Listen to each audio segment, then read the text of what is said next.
What up? What up? What up? Podcast party people. I'm hanging. 12/21. I'm happy to tell you that I don't have the coronavirus. Although I could have had the coronavirus. I'll tell you what, when I got sick on the last tour, that motherfucker could have been the coronavirus. Because holy smokes, fucking took me and Logan and everybody out. Brutality. I was really thinking there was a couple nights when I was just laying in, I slept like 17 hours one night. It was just crazy. And I remember thinking, man, if my fucking parents had this, if my dad had this, or my mom had this, there's no way. There's no way. They couldn't do it. Like, they couldn't survive that. It would be way too brutal. It would be too brutal, man. It's some craziness out there. It's fucking crazy out there. Let me tell you. Fucking San Francisco just banned public gatherings of more than 1,000 people. Same with San Jose. Yeah, it's getting wild. But that's not what we're here to talk about today. We're not here to talk about that. We are here with Marc and Sam from Dragonforce. I went and I'm doing this intro a couple days after the interview that I did with them when they came to the Regency. Sold that motherfucker out. And I tell you what, I just saw them 2-3 years ago or something, and they came through San Francisco. They played Slims. It's like a 500 cap. It wasn't sold out. Now they played a place 3 times bigger, sold it out. So they're doing good, man. I'm happy for them. It's very cool. Very, very cool. We'll get to that interview in a minute. Today's podcast is brought to you by Nuclear Blast. It is also brought to you by Gas Digital Network. It is also brought to you, let me tell you this, it's also brought to you by Dunlop. Dunlop Manufacturing. They make our guitar picks. They make a bunch of our pedals. They make our strings. We use this gauge called the Heavy Core because it's made for heavy people who play hardcore music, man. Tell you what, they got some good shit. They got some really good stuff. I can't back them enough. I have used their guitar picks for pretty much my entire guitar playing career. And I want to say the one that I use now is called the T3 or something like that. It's, I don't know. There's a couple of them. I don't order my guitar picks. Steve Lagudi orders my guitar picks, but I'm pretty sure it's the T3. And it's made from it's got a trippy material. You know, like there's a bunch of companies that are trying to kind of jack the Dunlop thing, but they don't get it right. Like, it breaks up differently. Like when you're picking and you're scraping and you're, playing 4 or 5 songs and you're digging in super hard down picking or doing your fast picking, it doesn't break up the same. Like it doesn't hold up as well. And it kind of gets these funky like divots in it. And the Dunlops are good, man. The Dunlops are really good. They have, according to their text, they have unmistakable Tortex tone and flow for modern shredders. Tortex picks just got the perfect pick shape for modern shredders. We borrowed the geometry of our flow pick, which was specifically designed to keep up with and complement the advanced techniques of today's most skilled players. To create the flow pick, we recently rediscovered pick design and used high precision molding to add an extra enhanced beveled edge and low profile grip to capitalize on the control and precision. I can tell you that's probably correct. I don't know if that's the one. I think the flow maybe is the one. I don't know which one I'm using, but they're good. You got to try a bunch, don't worry what I use, when you're playing guitar. Order a bunch of Dunlop picks, go down to Guitar Center, pick up a bunch of Dunlop picks, try them out. They got they got the MXR stuff. Dunlop makes all that. They reissued all the MXR stuff. They've got great strings. I can't tell you enough about how good those heavy core strings are. I use a custom gauge that goes 9, what is my gauge? 9, 11, 17, 28, wait, no, 30, 40, 52. That's what it is. 10, 11, 17, and then 30, 40, 52. And then if I play something like Beneath the Silt, it goes up to like a 60 gauge. Yeah, but I don't play that even, tuned down to B because I got the baritone guitar. I don't use super heavy. I still like the lighter gauge. I think it sounds brighter and it doesn't sound so like muddy. So I still want that. I still want that heavy, tight, deep tune. We're down to B, but I still want that tightness. You got to have that fucking tightness, man. That's the shit right there. Let's see. I just wanted to mention, if you have been listening to the podcast and you like the podcast, definitely give it a like on Apple, give it a like on Spotify. You can even leave a review on Apple. You can listen to it subscribe over on the YouTube page if you're following the YouTube page. If you would like to sponsor an episode, I am taking sponsors. So if you would like to sponsor an episode, you can reach out to thegeneraljournals@gmail.com. Once again, thegeneraljournals@gmail.com. And my staff will go over rates with you guys for everything. But if you're a band and you got a new thing that you want to promote, or if you're a record label, you've got something you want to promote. If you are a CBD oil company, if you are a equipment manufacturer or a gear manufacturer, yes, I will. You guys can send the text over, or I can just make it up if I like it and know about it. So give that a think, give that a shot. Again, thegeneraljournals.com. thegeneraljournals@gmail.com. And I'm going to get into this. I'm going to play a couple of, if you've never, ever heard of Dragonforce. What do I have no internet connection here? I've got no internet connection. What the fuck? I guess I need an internet connection. Okay, here we go. And then I need to connect to my thing. I fucked up, man. Should have done this already. So unprofessional. All right. I think I'm connected now. Yes, I'm connected. And here I go. If you've never heard Dragonforce, man, they're fast as fuck. It's like thrash power metal. Super high vocals, but I'm going to play their top. Actually, I'll start at the you know what? I'm going to play the opening track off their brand new album, Extreme Power Metal. This is Highway to Oblivion. Hopefully it doesn't have a long intro. Oh, yeah. Let's see it. Let's fast forward. Feel the same as we stand before the world. Oh, that's loud.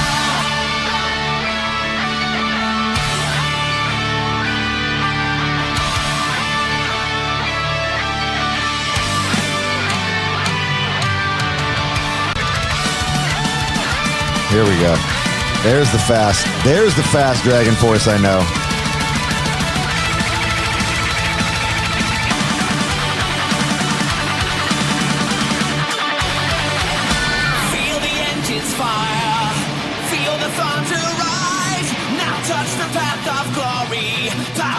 Turbo drive, feels the fire strong. It's like a party. It's a party record.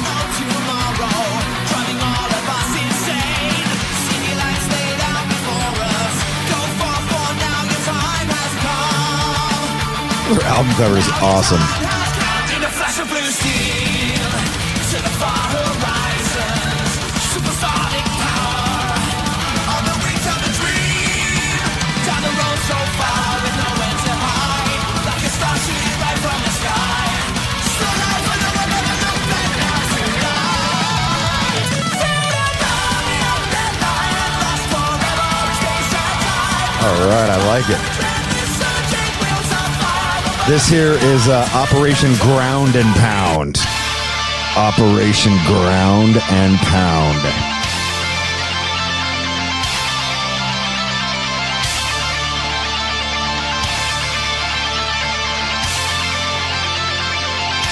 This is off of Inhuman Rampage. This is the record. This is the hot record. This was the record that we toured with them on. They supported us, or they were in the middle of the Black Crusade when we were out with Trivium and Shadows Fall and Arch Enemy. Big tour. It was a fun tour.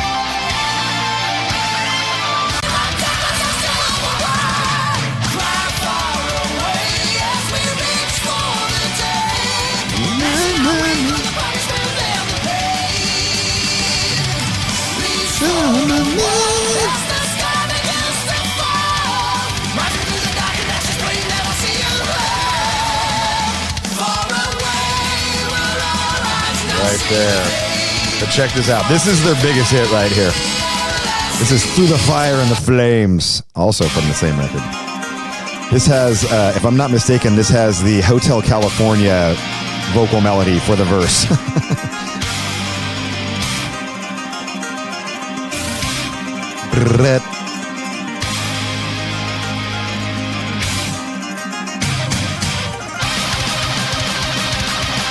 Fast, man. So fast.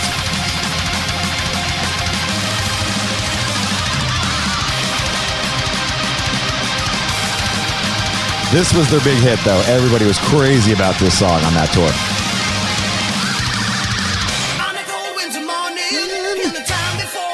So Hotel California.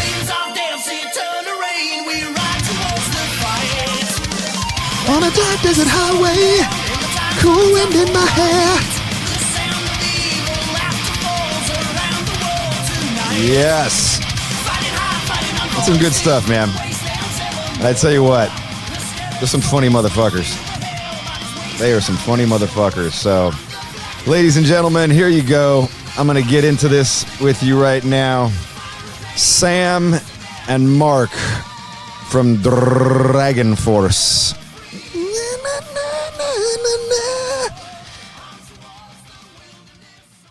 Sam.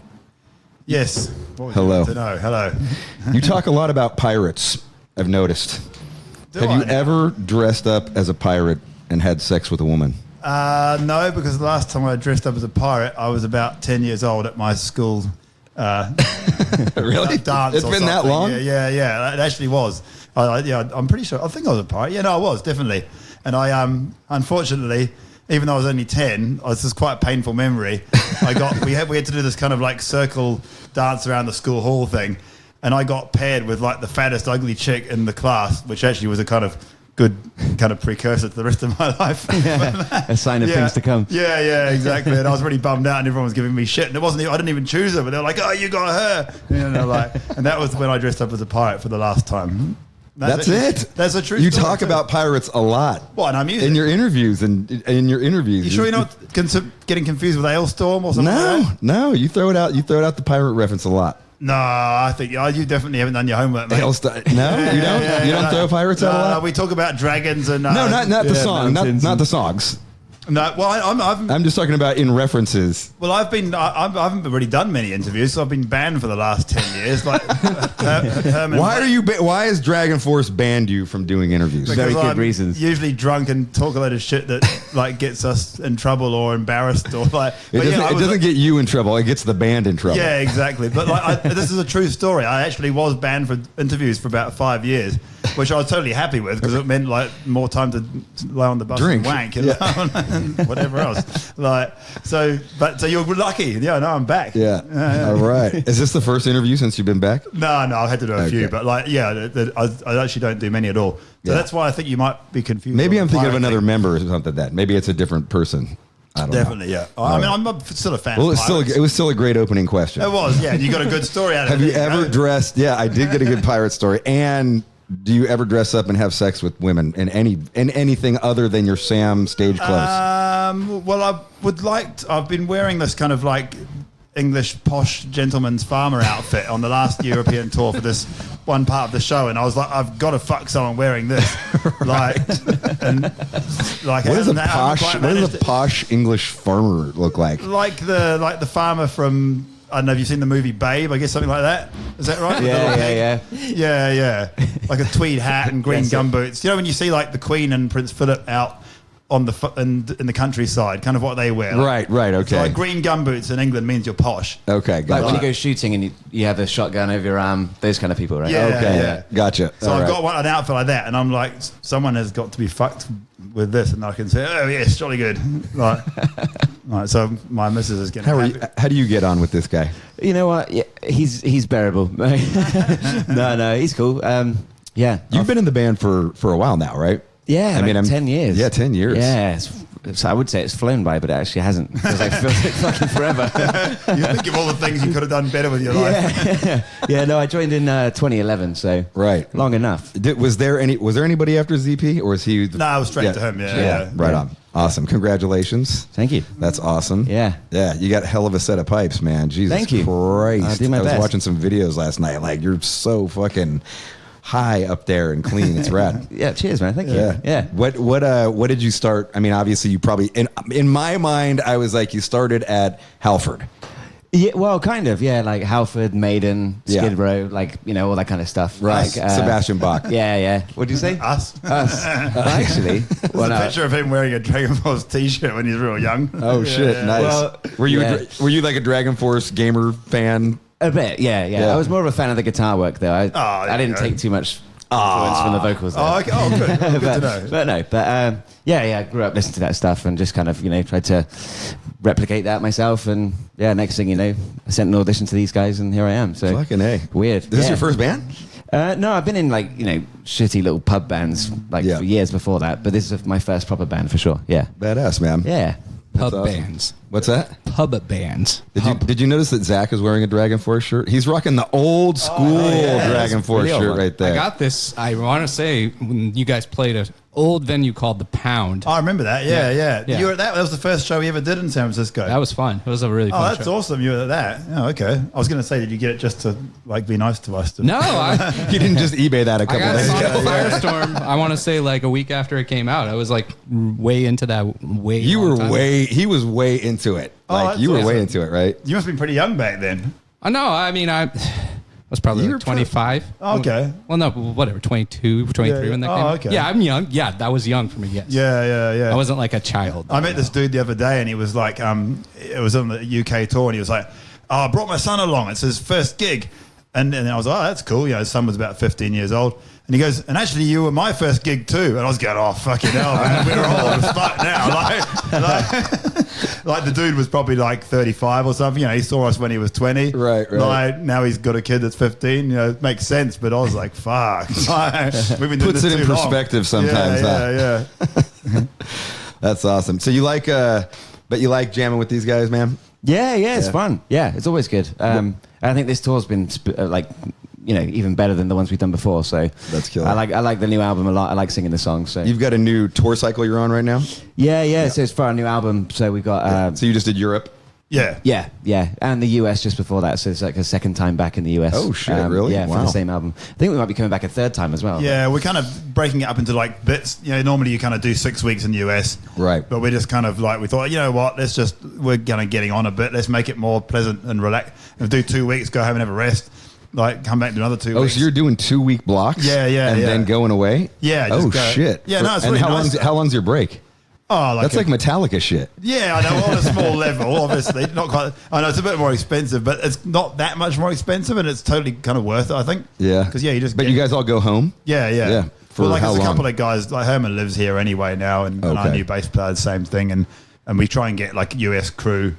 Yeah. So, you know, I mean, it's not, and the flights to UK are not that much anymore. Yeah. So it's totally doable, actually. I recommend it. Yeah, I know. I was, I kind of liked it. I didn't necessarily like going back and forth from Europe. I did like it when we were in America. When we Right. were out with Metallica, that's what they were doing week on, week off. Yeah. And then in Europe, it was 2 weeks on, 2 week off. And that was when it was like just keep us here. right? I mean, you're just Yeah. the fucking jet lag. Yeah, It was like true. 3 months of jet lag. Like as soon as you get over it, Yeah. But how long is your breaks? Yeah, it's kind of like we did like US in October, for example, last year. But no, how weeks. long's you could do 2 weeks at a time. Oh, gotcha. So you did 2 weeks in October. Then we had Okay. like Christmas and shit. Then we did like So it's a big break. Now we did 2 weeks in October. Went home for maybe a couple of weeks. Did UK in November, and then like Christmas and all that. And then we come back to did Europe in February. So it's kind of like maybe a month, 3 weeks in between, and it's really nice because you're kind of all fired up and ready to go. Are you again. dividing the U.S. up into like into chunks, like where you're just hitting the West Coast? Yeah, and just hitting exactly. the East Coast? Okay. Kind of. Well, yeah, it's a bit of a random. The North or the South or something? Yeah, so this one's a sort of a fast trap across the whole thing, and then but only around the top half, and then we kind of do Texas and all that next time. Okay. Yeah. So you don't, because the way we do it, we got to have like kind of, you need those big paydays in your big markets, right? Yeah. So like, we got to kind of See how that goes, and then go.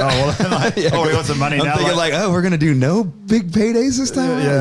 How are we gonna afford this? Yeah. Yeah, but it's good though. You're digging it. No, that's cool. Yeah, no, it's funny. Yeah, like this tour's been like amazing. Like we think everything goes up and down, but like it seems to be like. Yeah, we're selling more tickets now than we have for like a long few years, actually. Yeah, I mean, you're playing the Regency. You played when you guys came through here last time. I saw you. It was at Slim's, right? Yeah. Exactly. And I don't think it was like, even sold out. Yeah, like less than half. Yeah, of this. and this is like I think it should be sold out, or if it were not very Dude, close. that's awesome. And then we got like LA was sold out at the Regent. House of Blues in Chicago is going to sell out. It looks like That's fucking we never awesome. sold that out back in the day. Yeah, you know what I mean. So like, that's killer. Can't complain. was Inhuman Rampage? Was that like the? Let's go back a little bit. I don't want to. Let me go to that. Let's go back to Let's go back to you and starting with you. Like, so you came up with Halford and Maiden. You're British, so I was naming the British kind of those type of singers. Guys. But then Sebastian Bach. That's that's the Skid Row. So you like 18 in Life. Monkey Business, stuff like that. Were you into that? I'm trying to think of the second record. Slave to the Grind. Yeah. To be, Is that the second record? Yeah. It's going to sound really bad, but I only have like the best of. That's why I was. So it wasn't like the best example of who I've been inspired by, but no, like his voice is just amazing. Like I think it's infallible, really. Is that hardly anyone can sing like him. Yeah. So that was wasn't his thing like he had a 5 or 7 octave range or something? Probably like that? 5, I'd say. Something like that. But he's also got like a bitonal voice, so it kind of like sounds like he's not singing that high, but he is. It's weird. It's kind of hard to replicate that. So it's like David Lee Roth kind of thing. Yeah, exactly. So were you in a Skid Row glam band? No, no, I wasn't. I was kind of doing some covers of stuff, but I never actually covered them. But just So the first band that you were in was doing covers. Yes. No originals. A couple of originals. I was playing guitar and singing. So, Okay. Yeah, but and then I just moved into like a covers band, and then literally before we played like 5 shows, I think, and then I did the audition for them. So. Oh shit. Yeah, I'd only been singing as like my primary instrument for like a couple of years. Crazy. Yeah, so it's Fucking A. really weird how it happened, but That's awesome, man. How'd you guys find him? Oh, just on the internet. Yeah. Just like we did a bunch of auditions. We just You sent in the audition videos or Yeah. something? Yeah, just okay. put one on YouTube. Yeah, we were like, we just said, who wants to be our singer? Like, send a video, put it on YouTube, and Right. we'll pick one. Did you guys? I can't remember the history. We toured together back in 2007, which is crazy to think Yeah, that it was feels like yesterday. 13 fucking years ago. Yeah, I know. But 13 years ago, we did the Black Crusade Yeah. across all of Europe, and it was Machine Head, Trivium, Dragonforce, Arch Enemy, Shadows Fall. Fall opening. It was fucking pretty That was epic. great. Yeah, no, that was awesome. Yeah. It was a fun thing. And you had ZP at that point. Yeah, right? yeah. And then did he last a couple more records after? Yeah, he that did tour? one more with us. Yeah. And then did you guys fire him, or did he quit? I don't remember what. It was just one of those things we didn't get on anymore. You know what I mean? Yeah. It was kind of. I kind of sensed that. For some reason, I ended up hanging out with ZP at the Rainbow in LA. It was really weird because I didn't really hang out with him on that tour, but then after the tour I ran into him a couple of times and we ended up hanging out, and he was just like just complaining. Yeah, and I was just like I was like, it's one of those. I mean, you always get that. I mean, it's Yeah. like people just don't get on. It's like you break up with your missus for whatever dumb reasons, you know. Yeah. Like, it's a shame because I thought he had a great voice and stuff. And, Totally. Well, the funny thing was, you were talking about Skid Row before. When he left, we were like, oh, maybe we could get Sebastian Bach. And we were like, oh, no, he won't do it. But like, then funny thing is, if he goes and joins Skid Row, like now he's singing with them. Yeah. Sebastian Bach? No, Zippy's singing with Skid Row. Oh, is he really? Yeah, you know Holy that. shit, I didn't know that. So if we had got Sebastian Bach, it would have been fucking hilarious. Right. That would have been amazing. Did you ask Sebastian Bach? No, we never did. Why not? I know, we fucking should have. Maybe he would have said, we were like, no, he won't you do should it. have just fucking, And then like, put it out there. But it would have been fucking funny if he had done it, yeah. That's something I've talked about. I've talked about bands should like be like sports teams and have trades occasionally. Yeah. Right? Yeah, But, like, it would, I'm dead serious. I feel like it would work with some bands, especially high-profile bands. Like, if you just trade these two guys, they'd be a Yeah, better yeah. fit. Right? But I mean, we totally Make a thought better about it team. because I thought like no offense, Mark's obviously got a lovely voice too, but we were like, oh man, imagine Sebastian Bach singing our music, it'd be fucking amazing. Like, but anyway, who knows? Oh, if you leave, we'll ask him then. Yeah. There's always another chance. yeah. He'd be like 70 or something by then. Yeah, fuck, we can finally have him. You could do Skid Row covers. Yeah, No, yeah. the thing that might happen though, if you ask Sebastian Bach, is then he'll be like, "Can you be my backup band?" Yeah, you know, yeah. He's got We like end a up playing rotating. Skid Row yeah, covers. he'll be like, no. Yeah. Oh well, who knows? What I know, I talked with you a bunch, obviously when we were on tour, but you had a pretty like thrash upbringing, right? Like you grew up in New Zealand. Yeah, that's right. Yeah. In Auckland. Nah, Wellington. Okay. Yeah, well, actually, like a small shitty town like everyone else. Okay. And moved to Wellington. Like I was in the middle of the countryside. Actually, I kind of farm. Like in the Hobbit area. No, not really. This was long before Hobbit. There was Okay. Wrong yeah. island. Yeah, Right. but yeah. Anyway, not so far from Wellington. Anyway. Yeah. Okay. Yeah. That's in the south. North. Bottom right. of the north. I don't know. Yeah. We've never played there. We've played Auckland and Christchurch. Wellington is in yeah. the south of the north. Exactly, Okay. yeah. South of the north. Gotcha. Yeah. So you're not quite in the frigid kind of Arctic area. Nah. Yeah, just pretty regular. But you grew up on like thrash and stuff, right? Yeah, Like, totally. Yeah. I mean, somewhere. I mean, I think about that, and that's always surprising to me that at that time, some music that far away would be getting all the way out to Wellington, New Zealand. Yeah, especially yeah. because it was pretty underground still at that Yeah, point. no internet and shit. Yeah, exactly. Pre-internet. Like, were you tape trading? Was there like a record store around I there? had I had a couple of mates that were tape trading, and then like there was like one of my mates I was in my first band with. He worked in a record store, so he would get all the tapes. Like, you know, it was mainly cassettes back then, and like, Right. And he would Like go, demos or like the real cassettes? thing. Yeah, Like the real he album. would read the catalog, and he would order all the stuff from like I don't know all those labels like Music for Nations or something. When Yes. all those death metal albums that Yeah. would come out, and Roadrunner, of course, and like so he would tell his boss to order all the ones that he thought looked good, judging on by the cover.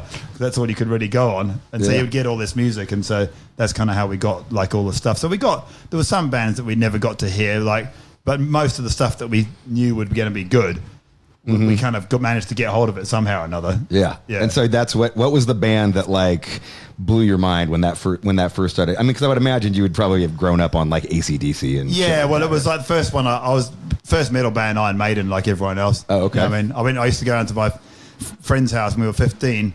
We'd go around to his mates at lunchtime, and for some reason we were really big into wrestling. And like we would go around to his house and just beat each other up and do wrestling on each other, like and he put on Aces High, and I was like, what the fuck is this? This is awesome. Like before that, I was just into like Talking Heads and Eurythmics were my main two bands. And, Right on. And I was like, man, this on it, and I was like, this is the best thing I've ever heard. Give me more of that, and then off you go. So you were into the Eurythmics, Annie Lennox, and Yeah, all that. yeah. I mean, she's amazing. She's Yeah, fucking- that was some that great shit was songs. so Yeah, fucking yeah. great, man. Yeah. So that's what I was into before. Like that. a new wave. Yeah, like kind yeah. of like new wave shit. Yeah, Cyndi Lauper, I was big into her. I had a big poster of her on my wall. Like, I was 13 with a fucking little knob going, I'm like, You were jacking off to Cyndi yeah, Lauper. well, I think it was even before I was capable of that. But like later on, I said, yeah. She was pretty hot. No, she She was fucking hot. totally, Back then. yeah. And cool. Yeah, you know, like I was always cool. I liked her way more than Madonna. Like, Yeah. She was always like, even though I wasn't into metal or rock, I was like, oh, I like that. Yeah, kind of had like a punk Yeah, vibe to her, yeah. and snotty fucking New Yorker. Totally. Yeah, she was like straight up into punk rock. I just saw. That's funny that you brought her up. I just saw a clip of her the last time she played L.A. She brought Henry Rollins from really? Black Flag, Henry Rollins up to sing. They did Black Flag songs. The Cyndi No Lauper shit. band. No Yeah, way. I was like, holy shit! Look at you go, Cyndi Lauper. She still looked fucking rad and Yeah, cool. yeah, and yeah. fucking, I was like, that's fucking cool. Yeah, no, I think it's all. And then like I remember like a few years ago, I got some tickets to go to it, but I couldn't because I was away, and I gave them to Fred, our old bass player, and he went to it, and he said, "Oh man, I think she was like really drunk," and I was like, "Oh my god, I would like her even more." She's like kind of like me. That's fucking great. Yeah. So Cyndi Lauper. So then you hit what? So Iron Maiden's the band that kind of gets you. What's Yeah. what's the first like thrash thing that comes along? That would have kinda been, hits you I with? guess Slayer, because it's not such a big transition, you know. Iron Maiden, Metallica. Then you get first time I heard Slayer, I was like, "Oh, this is shit." Like, I didn't like it. But then, like, because it was on tape that had been taped 10 times over. You know, when you're doing that, Yes. you copy your mates, he copies yours, and by the end it's like, like, and he played. I said, "Oh, I got this Slayer," and I was like, "Fuck, it sounds horrible." Like, and then I got a decent copy of then that, and then it's all the death metal and. Are you thrash playing and stuff. guitar at this point? Yeah. I just learned classical guitar first, so like I knew how to hold a guitar and play it and that. Like, Oh, really? yeah. So You learned. So you were playing classical guitar like when you first heard Iron Maiden? I started that when I was 10 years old. So Oh, shit. Wow. My parents are kind of musical, so they were like, right, you got to play sports or learn an instrument. And I was too lazy to run around the football pitch. And like I would get beaten up by all the dudes in New Zealand, all these big dudes. And I was Right, like, the we had rugby to play, fuckers. Yeah, I had to play rugby at primary school, and we just got hammered. And I was like, oh, fuck this. Okay, right, give me an instrument. I remember that my school, like you had like in California when I was in school, like you either band counted as PE if you wanted to. Yeah. Which was my Right. main Yeah. reason that I was like, Same here. I'm taking fucking band. Fuck that. Yeah. Yeah. It's I easier. took band. I got a C. My guy gave me a C- in band, and I was like, "Fuck you." Oh, really? And your whole career after that is just a fuck you. To It them. was just it was some subliminal, psychological "fuck you" to C-, motherfucker. But were you playing guitar and shit then? Yeah, I was taking a little bit of classical guitar. That's what he was basically teaching was classical guitar, but we would Right. just fuck around playing Slayer songs. Yeah, and Metallica exactly. Yeah. songs for- Well, I did the exact same thing. And when I left school, the only thing I could do, because I was shit at all the lessons in there, so I had the parents like, "Well, you got to go to university for guitar," and I got into the classical music university because that was the only thing No I could shit, really huh? do. Wow. And I did 6 months, and I just was at my parents the other day, and I found my old report card. And because after 6 months, I didn't like it. I wasn't into classical music, but I could do it. And so I just stopped turning up and all this shit. And I found the report cards from like 92, and it goes E, and everything. Totally failed just because I Oh, left. E is a fail? Yeah, Okay. yeah. And then it was like, the comments are really funny. It's like, you have great potential to become a good guitarist if you wanted to, but I think you need to find another vocation in life or something like this. But it was just like, totally just fucking don't bother, mate. Like, Jeez, that's pretty harsh. yeah. I was going to put it on fucking like Instagram or something. You gotta put it. Oh my god, that'd be great. But, That's but great. yeah, we get so much shit from people going, "Oh, Dragonforce are crap. They can't play." We're like, that'll just confirm their To the haters. Yeah, to yeah, the, they were to like, the, yeah, to see, the we were fucking right. people who are selling out at the fucking Regency. They would Yeah, love it. Never worry about the haters. Yeah, don't worry. They know you're selling out the Regency. There's for every, playing badly. the 100 fucking dickheads online. Yeah. You know. No. So I'll do it then. Fucking, I'll put it there. Yeah, that'd be great, man. What about you? Did you have any training or anything like that? No, not really. No, Yeah. like Those fucking pipes just came fucking natural. it's all from singing in the shower, singing in my car. Yeah. I got to work at this shit still.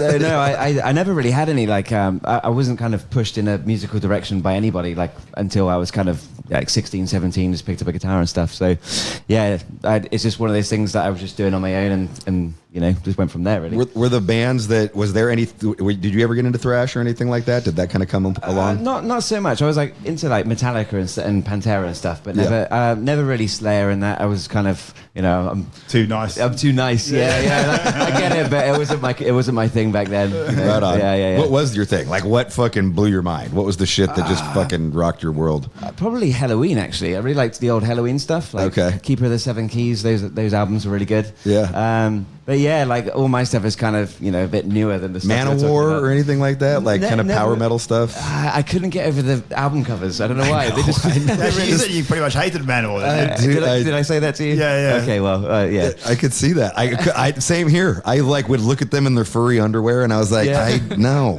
they're all like oiled up and shit. I was like, Well, I can we tell you- listened to it, like we would listen to it, and I was like, there's some. For me though, when I first discovered Manowar, it was kind of like right when thrash came out. Uh-huh. So like for me. I'm listening to Black Magic and I'm listening to Kill 'Em All and I'm listening to Exodus and then like to go back and listen to Manowar at that time, Yeah. it just wasn't heavy enough. Right, Like right. it probably was heavy. Like if I would have got into it a year or two before, it would have been heavy. Yeah. Probably heavier than anything I was listening to. But because I had already started going down the thrash route, I was like, no, just fuck, I want anything heavier than Yeah. Yeah. So Fair it was enough. that kind of a thing. Uh-huh. Halloween though, that's cool. Yeah. I was always- They were big for a minute. Yeah, for sure. Here in America, at least. I can tell you something quite funny. A little type.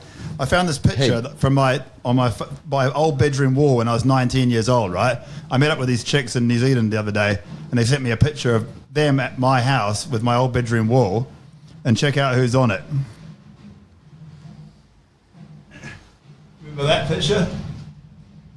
I can't see it see. very well, but it's all Oh, that's a violence picture. Yeah. Holy And shit. look who's right next to you. Man of War. You love Man of I War. obviously thought you were. It's not quite as cool as Man of War or Rick Martel, who's my favorite wrestler, or Hudson. What, say that again on the mic. What was that? So I obviously put Violence just under Man of War and Rick Martel, who was my favorite wrestler. Right? We were in the middle. Yeah, you're in the middle. So there you go. That was my teenage that? year. Star Steve Vai. That's Steve Vai. Yeah, Look yeah. at that. An obituary? Yeah, yeah. Nice. Yeah. Is it Look that at that. Passion and Warfare poster? Oh, I was just a picture of him looking hunky with his shirt off. Like, Yes. Yeah. He is all hunky with the big old like feather hanging out of his ear or something. Right? Nice. Who's all the is that Guns N' Roses? Who's that? it's Vixen. Vix, come on Yeah. now. Vixen. See how do I taste? Violence, Man of War, and Vixen. Violence to Vixen. You know, that's Nice. how it was. Yeah. That's rad that you got into violence. Yeah, yeah. No, I That's loved awesome. it. We had the it was like I said, my mate was working in the record store and he was brought back this and he was like, oh man, not sure about this. The singing's kind of weird, but like Everybody hated the yeah, singing but back I loved then. it. I thought it was great. Yeah.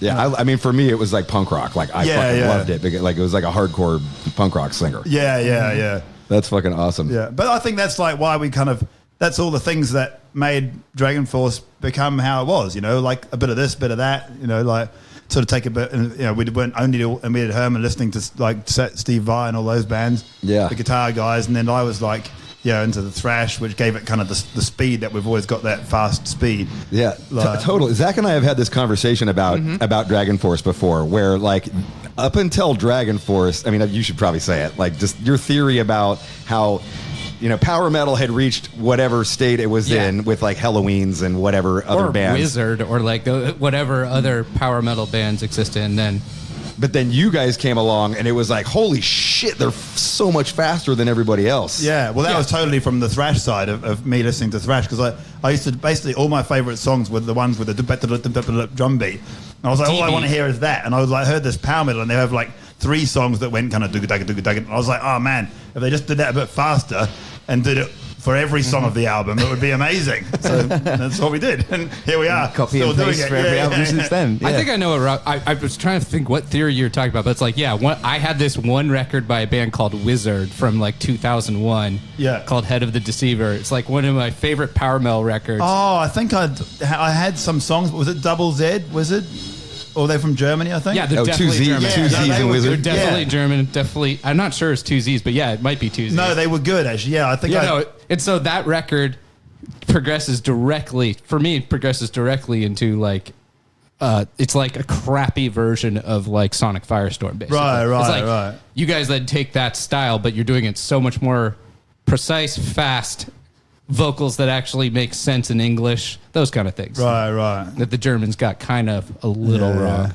Oh yeah, that Wizard got wrong. Well, no, they got it great, but Yeah. it's like an innovation thing. You see like a whole genre pop up. I feel like Dragonforce just became a genre-defining band. Totally, at that time. fully. I mean, that was like 2004. Super, yeah, totally. That was super apparent. You know, like I didn't even because power metal was like way off my radar. Like I never love Maiden, love Priest, but like Yeah. all of the kind of You never got into like Halloween. I never did get in. I mean, Yeah. nothing. I mean, I didn't dislike it. Yeah. I just didn't. It didn't do anything for Yeah, me. Like yeah. it just went over my head and I started listening to other stuff. Sure, yeah. But when that came out, it was just like, oh wait, there's a new power metal coming out. You know, like it was Right. it was like a new thing. Yeah. You know, and I think a lot of people felt that way. And I think yeah. for you, it was like a new thing, right? It's brand new, and I mean, it's also the follow up thing, because like that band I just mentioned, for example, they have like 20 records. They're still a band, but like I don't really like any of their other records. Yeah. It was important that you follow up Valley with the Damned with Sonic Firestorm, and then right when they're still hype, Inhuman Rampage is probably like a super successful record. Like it feels Yeah. like because it was right in the prime when everybody's like, Dragonforce, give us a new record that's gonna kill it, and like it does, like Yeah. there's such a potential for letdown that you've successfully navigated. That was your second record? Third. Third record, was- that one, third yeah, record. yeah. Maybe that's why, because it was the third record. That's what I'm saying. You already went Bands through. fall in that But third that's record crazy that sometimes, your yeah. sophomore slump was Sonic Firestorm. Normally, normally your first record's like, oh my god, it's amazing, and then second record, like it's good. Yeah, no, it's a funny old way the world goes. Well, we actually thought when we first started, we thought, oh man, we just wanted to be like Stratovarius and these other power, yeah, Blind Stratovarius. Guardian and stuff. And yeah, we wanted to be better than them and faster and stuff. But we kind of thought we'd missed the boat in the general power metal scene. We were like, oh well, we'll probably get a bit big in Germany, and that'll be about it. And then Germany actually took the longest for them to ever get into it. Now we started doing well in the States and UK, where we thought we would never get anywhere. So it was kind of a pretty weird thing how it happened. Let's go back though. So New Zealand. How do you end up in Dragonforce? Well, I moved over to England with my mates because we were just like, we wanted to get out of New Zealand and see some bands and shit, because no one ever came there. Yeah. So I moved over to England, and then What's the first band you saw? In In Wellington. Wellington, In Wellington, or where even before that? Our first band I ever saw, a metal band, was Carcass and Cathedral at the Marquee in London in like '91. So you didn't see any bands in New Zealand? Not. Cause at 17, I had never gone to a gig. No shit. Huh? So you never no Maidens, no Metallicas, nothing. no. I went to England. I was man. AC/DC? No, nothing. Shit! Wow. There was just nothing really came there. And when I was 16, I didn't really have any money. Couldn't go. You'd get like one gig a year, maybe AC/DC, but I didn't really I never got into AC/DC when I was young anyway. So okay. Yeah. It was good. That's just crazy. Yeah. So you started gigging with bands in New Zealand before you had even seen bands play. Totally, yeah. I'd never seen anything. My first ever metal gig was my own one. Yeah. That's crazy. Yeah. I mean, that's awesome. I mean, that's how awesome that's what drove you. I mean, obviously, you probably knew that what bands were doing. Maybe you had live. Yeah, you watched. We videotapes. It would have been videotapes. Oh, it was. Then. We'd get a shitty copy of Headbangers Ball on a VHS cassette that someone had somehow got because their relative had recorded it in England and brought it back home. Because it wasn't available in New Zealand. Totally not. Yeah. We'd have you get those hard and heavy video DVDs. They were cool. Right. I think you guys were on one actually. Yeah, totally. I remember that when we used to we'd watch all those. But yeah, Are those compilations? Yeah. It's like 5 bands, and they interview you, and then they film live, and then they show people stage diving and exactly. Yeah. I remember you always I want to be a bum in the gutter. Because we always remember we'd got so little. Everybody remembers that line. Yeah. It's great that 35 years later, whatever it was. Yeah. That line still comes around. So how old you had been then? I was 19. Really? Yeah. Fucking hell. Oh, no shit. Yeah. That's the funny thing, because we thought the bands that we looked up 20? Might have been 20. Because the bands that we all kind of looked up to, we thought they were way older than us. But they actually were, because when you're 16, 17, you're kind of shitty at your instrument and that. But when you get to 20, you're kind of a bit better. So I'm meeting all these bands say you guys or whatever, and you're not actually that much older than us. Yeah. I mean, we were doing, I was in Forbidden Evil, which was later Forbidden. Yeah. So I started Forbidden Evil. If you remember, really? if you remember that band, yeah, Chalice of Blood, yeah. Forbidden, that was great. As Good as Dead, all that stuff. So, right, I didn't know that. So I wrote half that first record. Oh, really? And then I left the band. I got Paul Bostaff into Forbidden. Oh, it's really. Who eventually went on to Slayer. Oh, that's awesome. Yeah, and then Craig. We used to play that. What's it called? The Through Eyes of Glass. Yes. We used to play that with my old band. That was after I left. They wrote that, but that was a big, that was a big hit for me. Yeah, that was cool. Yeah, Chalice of Blood, and then I joined Violence, and then we were Violence and Forbidden were rivals, because we kind of if you think about the timeline, we were that first Violence record and the first Forbidden record dropped 88, so that's Metallica's on And Justice for All, Slayer's on South of Heaven, we were pretty late to the party, so we were young by those by those standards. Those bands were almost so old that we weren't even really interacting with them. We would go to see those shows, but we were still a bunch of fucking puppies over here. They wouldn't even talk to us. Yeah, for sure. Yeah. Oh, that's funny. Yeah. But it was an amazing time. But going to those shows, for me, going to shows, I was seeing shows before I was playing. That's what made me want to go be in a band. I went and saw Metallica, Exodus, and they were opening for Raven. This is my, all the old cats talk about, they saw the Beatles on Ed Sullivan, and that was what made me want to pick up guitar. My Ed Sullivan Beatles moment was watching Metallica open for Raven in front of 200 people at the Keystone Berkeley. No shit, that's awesome though. And I was we left there, and I was we got to start a band. We got to play fast. I'm gonna, we were already playing and fucking around doing covers, me and my friend Jim. But it was from that point on, it was no, we can do this. We met Hetfield. We got an autograph. We were we just got a fucking autograph from that dude. Holy, we can fucking do this. Yeah, that's hilarious. Yeah. Oh, no shit.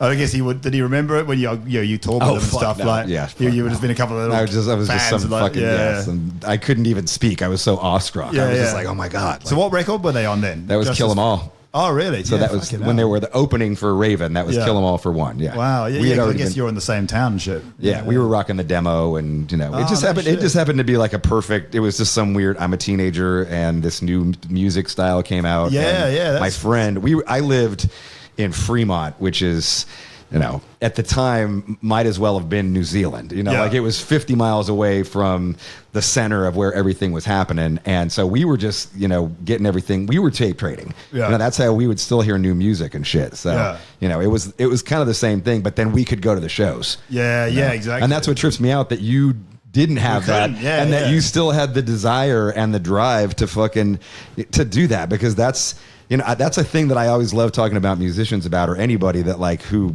went ahead and did something, anything, is that it takes so much drive to go, you know what, I'm gonna move to fucking England because I want to be in a band. Like nobody, that's a huge life decision that you can do. And you did it how you 19 or 20 years or something. Yeah, I You was like probably- 22. But the funny thing was, I didn't move so much to be in a band. It was more because I wanted to watch bands. Okay. Like we had a band anyway, which with my mates, and we just kind of carried it on. Did the whole band move? Yeah, it was only a 3-piece band. Me Okay. and the other dude moved, and it wasn't even to do the band. It was just like let's go to England because we want to see bands. Yeah. and then we just kind of carried on with that, and we got Herman in the band because I was too drunk to play. So and then I discovered power metal, and I said to Herman, right? And you're called Dragonforce at this point? Yeah. So I said to Herman, let's make a band that's with a real singer, because I'd never been in a band with a non-shouty singer. Okay. And I'd heard all these albums of Power Stratovarius and Halloween and shit, and I was Yeah. like, oh man, I want to do a band like that. So yeah, I said to Herman, let's do that, and off we go. Herman was living in England. Yeah, he was already there. Yeah, Right. So London. Yeah, He moved to London. Yeah, he moved to London with his parents. He was Yeah. already there, and Yeah. But yeah, no, But you moved to London. yeah. That's amazing to me. Yeah. But yeah, no, 22 years old, gonna move to London. Yeah. Well, I just wanted to get drunk and go to gigs. That was my main motivation. First show was Cathedral and Carcass. Yeah. I know that was when I went up for holiday. Okay. Yeah. Oh, gotcha. Yeah. No, when I first moved to England, the first show was Exploited, actually. Oh shit. Yeah. That was cool. Didn't you move with nothing? Didn't you move? Yeah, I moved with $10. Yeah. I had $10. Nowhere to stay. And I had a one-way ticket. And Wow. I got there from I signed up for a student loan in New Zealand, got a one-way ticket. $10 and Didn't go to school. Yeah, and then ended up and I was slept in some bushes and shit because we were so useless. Me and my mate, we were just like, fuck, we don't care. We didn't give a fuck about anything. We just always want to get drunk as we can. And we could have got a job, but we couldn't be bothered. We're like, fuck that. I'll just sleep in the bush. It's cheaper. And we did it for about 2 weeks, and we're like, oh, this kind of sucks. Maybe we should get a job. And then anyway. What was the first job you got in England? It was probably a pretty big culture shock for you. Yeah, well, you were from rural New Zealand. The thing is, I was actually born in England. My parents moved to New Zealand when I was 4 years old. Okay. So I'd been back for holidays and shit. Okay, gotcha. Yeah. So you kind of knew a little bit what of was it. going on. Yeah, a little bit of it. Yeah. But still, shit's hell of expensive. Yeah, exactly. Well, that was Compared a good thing. to Because I was Wellington. born in England, I got on I was on the welfare, whatever you call it, in New Zealand for 5 years because I was being a lazy bastard. And then I moved to England and I was like, fuck, I can get on the welfare here too because I was born here. So for Dual citizenship. about 2 weeks of my life, I was getting 2 welfares from different countries because I kept going to my bank. I was like, I'm the lord of fucking the dole. So Sam from Dragonforce is a welfare queen. Yeah. Yeah, my only regret is that I didn't stop by Australia on the way and claim it there too, because at that time, if you were a New Zealander, you could do that. Yeah. I could have had 3 dolls at the same time. So yeah, that was pretty cool. So how does Dragonforce then come together? You guys just start gigging at that point? Yeah, well, I just wrote a bunch of songs on my own, and back in that day, the way I recorded our first demos, it was me. I played the guitar. I got a drum kit from my girlfriend's brother, and I played the drums for this is all of our first album, the first 5 songs. You played the drums? I played the drums in my head, just and don't have the drum pattern went, and then I had to put it onto a cassette deck, play that cassette of my drums, and then I push record on another cassette deck, and played the guitar to my guitar and that cassette deck playing the drums. There was no fucking Pro Tools, didn't even have a 4-track. I was like, I want to make some music on my own. And then I was showed it to Herman, and off we went. Fucking A. Yeah. I want to hear those tracks. I know, right? Yeah. That'd be great. I know. We need to get. Can you send me those? Oh, they're long gone now. I wouldn't even know where they are. Fuck. But then when I got a 4-track, I was like, oh, this is fucking magical. Like, I was still writing it all. I'm sure you did the same thing, You want to get your ideas down somehow, but it's fucking hard work in those days, I mean, a lot of times it was just like playing it over and over and over until I memorized it. Right, you know what I right. mean? And I got a pretty good memory for that. Like I write a lot of stuff in my head anyway. But so you say you think of a riff, would you be like, you wouldn't record it necessarily? You just try and make sure you... I would just play it over and over, or I would just do it over and over in my head. Like I can hear a riff and I can hear the drums and the bass, and sometimes I can hear the vocals too. And so I can just hear it all. And as long as I just keep on mulling it over in my head, it'll stay there. And you'll wake up the next day and you can I'll still wake up and stay there and I can still remember it. Oh, okay. Yeah. Well, that's lucky then. Yeah, that's awesome. I just got to think about it like 30 or 40 times. Right. Go through the whole thing in my head. You also had like mnemonics that you were using, if I remember. Like you're doing like, I got a pager and like weird little things that you're remembering. Like we would have like funny. Every song had to have a stupid name, and so the stupid name would help us remember the song. You know, so like Rage to Overcome was like I got a pager because Adam had just got a pager at the time or something. So it was like I got a pager. I was like okay. I was like okay, that's the riff right there. That's awesome. Yeah, mnemonics, is that what that's called? It sounded good. Just go with it. Let's go with that. Engineer. I don't know fancy words. I think that's what that means. Like when you use something to remember something, like use a sentence. Yeah. Oh, to right. remember something. Right. I don't know. Yeah. So then you have whatever that is. And that. Human Rampage drops, and you have like a pretty wild success. That like was you end up great, on Ozfest. Main stage opening Ozfest. Final boss and Guitar Hero. What's that? Yeah. Final boss and Guitar Hero. Final boss. What's that mean? Oh, is that like the ultimate? Yeah, the shredder last status level. Yeah. That was really cool. We didn't expect any of that at all, and we were just like, oh, this is cool. People actually like it. And and here we are. Yeah, I mean. That was fun. Yeah, well, actually, they said to us on Ozfest, we were like, what was that? What label were you guys on at that point? I think it was on Roadrunner. Was it? It was licensed. Oh, to you were Roadrunner. right on Road. Yeah, that's right. Yeah. That's right. I didn't know anything about any of the business shit back then. Like, I was happy. Oh, yeah, people like us, and there's free booze, and like we go around the world, and it's drugs and yeah, pussy. yeah, exactly. We're like, fuck, I don't know what's going on with management and all that crap. Like, so now we kind of do finally know about these things. Of course. And you always look back and go, oh, fucking hell, I wish we knew all that stuff then. We could have like done it much better, but still didn't do too bad, I guess. But I mean that you did pretty good. Yeah. I mean, even with whatever management you had, that was. You had a lot of success. I mean, there's so many things we didn't know. I mean, we would go and we went out and played so fucking badly compared to like what the album was like, and everyone was like, "Oh man, that's shit," because we're like, "Oh, we don't care if it's bad. We're just drunk and everyone likes us, so fuck it." Like, but like actually, didn't do us any favors, and like I think we kind of finally put that in the past. Now there's not, there's no Sam's not drunk on stage anymore. Oh, I'm still drunk on stage, but I could just manage to. I figured out how to play and be drunk. Woo! Yeah. All right, cool. You're the first and only band I saw that had like beer holders. Yeah, the beer holders. Yeah, we've still got those. Yeah, we've got signature ones now, glow in the dark. Nice. Oh, help me find. Do you go drunk on stage?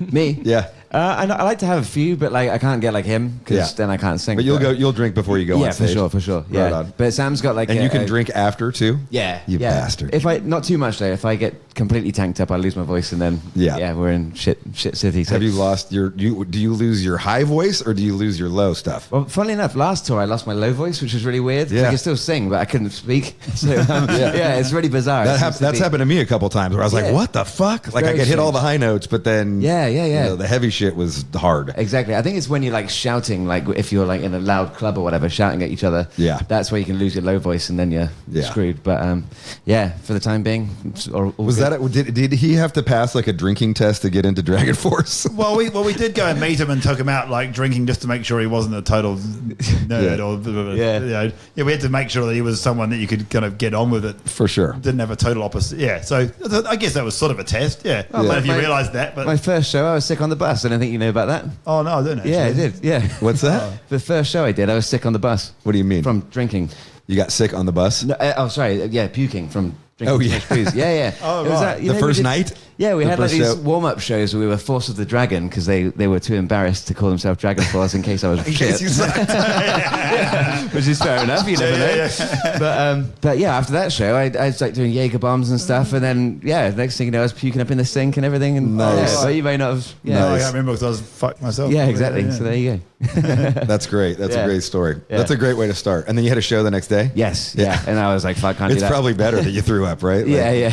You got all the poison out. Exactly. But I was like, yeah, I can't do that every night. But yeah, no, I try and manage a bit. Yeah, that's good. Good for you, man. Yeah, That's yeah. fucking tough. I find it tough for me to I can't I'll drink if I got a day off the next day, but I find like drinking, it's just hard. It just takes its toll. I mean, I'm doing 3.5 hour shows, so it's a little bit different. Yeah. But just even when I wasn't, like, it's just fucking hard. I used to drink a lot before the show. When we were on tour with them, I'd drink, a shit ton before, but then after the show was done, I had an off button, which was amazing that I had this off button. That's quite a weird way to do it, actually. But would you finish the show and then stop drinking and then go to sleep, or would you just? I'd eat food and I'd stay up for a while, and really? then I would go to bed. Yeah. I always find, I think for me and most people, it's like once you've started, you can't stop until it's crash out Yes, time. You know what I know. I had So this that's amazing that weird. you can do that. and I would drink. I mean, like on that Black Crusade tour. I mean, I actually measured how much I was drinking, like near the end of the tour, because I was like, I wonder how much. Because I make a brown eye, which was my just vodka and Coke. But I just put it in a solo cup and I'd eye it. I'd just be like, I kind of knew where the vodka needed to go, and I knew how much where the Coke needed to go. And then I started. So I was like, I had a shot glass in there one time, and I'm like, I wonder how many shots this is to make where my line is. And so I started filling it up, and I'm like, 1, 2, 3. I'm like 4, 5. I'm like 6. I was like, oh my god, it was 6 shots. So my pre-gig drink, which I started drinking about like 45 minutes before the show, was 6 shots of vodka. And then I'd get up on stage, and I'd get up early, and I'd be like, hey, Mud Billy. We had Mud Billy, our drum tech back then. I'd be like, grab me a brown eye. So then I'd just sip on stage, waiting for the show to start. So that's your second one of those. So that was like a 7th shot, maybe an 8th shot if I was all like, getting festive. And then I would drink throughout the show. I had drinks on stage, brown eyes. Yeah. And so if it was kind of a dud show, I probably would have like another 3 shots just like in sips, and then I'd toss out the drink. But if it was like a rager, I'd probably have like another 5 or 6 shots on stage. So I was like, I did the math. I got off stage. I was like, dude, I'm doing like 14 fucking shots in like the court from like the time, 45 minutes before the show to end of the show. So in about a 2-hour period, I'm doing 14 shots. And I was like, holy That's shit. pretty fucking good But going. but then I would be able to stop. I'd just get off because I always want to eat because I can't eat for a long time before we play. Yeah. So I'd just get off and then eat. And then, I was like, I just got a show tomorrow. Like, just go to bed. Yeah, Fucking I've whatever. never heard of anyone do that. I know. It was It's it's a good weird technique. But then if we had a day off, then I could just like eat food and then drink, and then I'd have like probably 3 or 4 more brown eyes. I'd have like 4 or 5 beers. So at the end of the day, it was like I was doing like 30 shots and then like 4 or 5 beers on my day off. On my days off. How do you think that would fly now? I mean, I still, it's funny because I don't drink at all before the show. I don't drink during the show anymore. But George from Cannibal Corpse came out the other night, and we probably had like 6 brown eyes. So there's 36 shots right there. Did you make them yourself? I was making them. boy. Yeah, I was making them for him. And dude, it went on One until imperial 5 in the cup of morning, and vodka. oh my god, Yeah, you can't say no to him, really, can you? It was one of the funnest nights on tour I've fucking had in a decade. It was so fucking.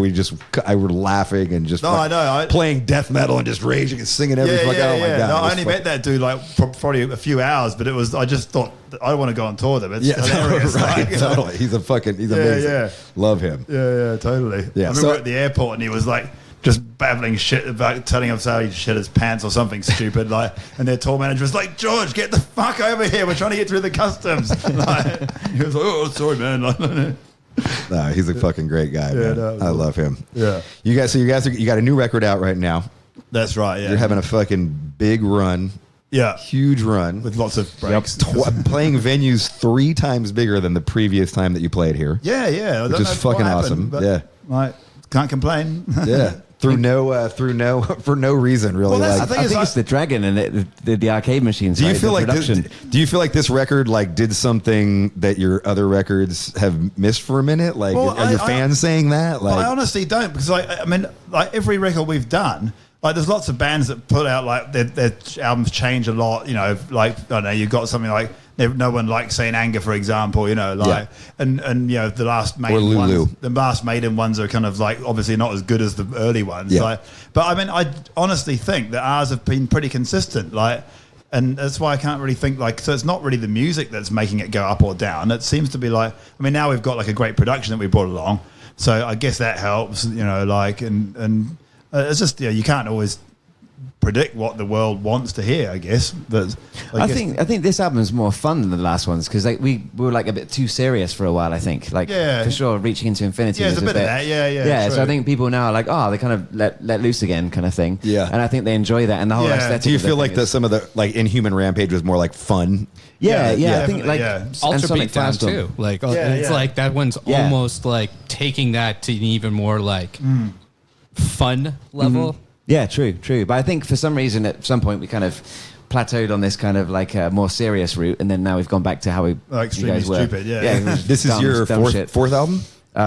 Is it? so, yeah, fourth. yeah. Yeah, Fourth, yeah. and a live one. Yeah. Yeah. I mean, so- and you're more settled in, like you're more part of the, you Yeah. got to gel as a band, right? Like Yeah, it takes for a sure. minute. It takes a minute, you know? Yeah, I think that happened pretty quickly with us. To be honest, it was never kind of like after a couple of weeks, I think we were all pretty cool with each other. So Right on. Yeah. Yeah, but I mean, just like, you know, as you tour, as you're, you know, just traveling around the world, you become better. Yeah. Like you do, like you learn little things along the way. Exactly. And like, hey, we're going to do this. Let's try that. Let's fuck around here. Yeah. Like learning how to talk on stage and be like, you know, Yeah. say interesting shit. So was every that night. weird for you? Like, I mean, that must have been fucking really weird for you. Like, if you'd totally. only done 5 shows, like prior to being in them. Yeah. Like talking must have been like, did you write shit down or what did you do? I think I did. Yeah, because we one of the first shows we did was supporting Maiden. I don't Pull out I your don't know. notepad and be like, hello, everybody. Yeah. No, it was nearly Party like that. people. but- Very Yeah, nice no. to see you all here. So wait, let me get this straight. You're like maybe your 10th show you've ever played is with Iron Maiden. Yes. Holy yeah. shit. So it was my fourth show That's with fucking crazy. Yeah, it's fourth show with Dragonforce because we had 3 warm-up shows, I think, and then we Yeah. played that one,